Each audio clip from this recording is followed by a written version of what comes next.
C'est vrai, c'est votre pays. Hein? On accepte ça. Mais sincèrement, ça fait. Ce ne sont pas des enfants de 15 ans, 16 ans qui jouent là. Ce sont de vieux joueurs. Peut-être je dirais même 25 ans.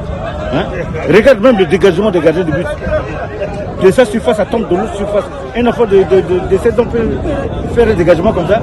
La polémique sur la question de l'âge des joueurs camerounais est partie de ces propos de l'encadrement technique des fauves de la RCA après la défaite de 9-0 concédée face à leur vis-à-vis. Des allégations blotties en touche par la Fédération camerounaise de football qui indique dans son communiqué que la sélection nationale U17 du Cameroun a au préalable sacrifié aux exigences d'avant-compétition de la CAF. À l'instar de l'imagerie par résonance magnétique, un test d'éligibilité d'examen du poignet gauche qui permet de situer avec exactitude l'âge des joueurs.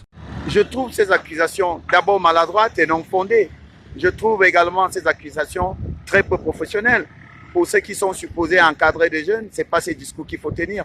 Lorsqu'on est à passer à côté d'une rencontre, il faut tirer les bonnes leçons, réorienter pour permettre à ces enfants de progresser. Je crois qu'ils ont certainement oublié qu'en le disant de cette manière, ils ont indexé la commission de légitimité qui a les examens de l'IRM qui détermine les joueurs, qui décide des joueurs qui devaient prendre part à cette compétition. Pour moi, ce sont des accusations maladroites, non fondées. La commission devrait siéger pour faire comprendre qu'ils se sont trompés et même passer à la sanction extrême. Une situation difficilement acceptable mais récurrente en Afrique avec des cas évoqués ça et là. Ce problème. Et en ce qui nous concerne, la République centrafricaine, moi je me dis que c'était une ligne communicationnelle savamment orchestrée, savamment organisée par, disons, la Fédération centrafricaine de football qui est venue au Cameroun déjà avec cette manière ostentatoire, je dirais même une dénonciation calomnieuse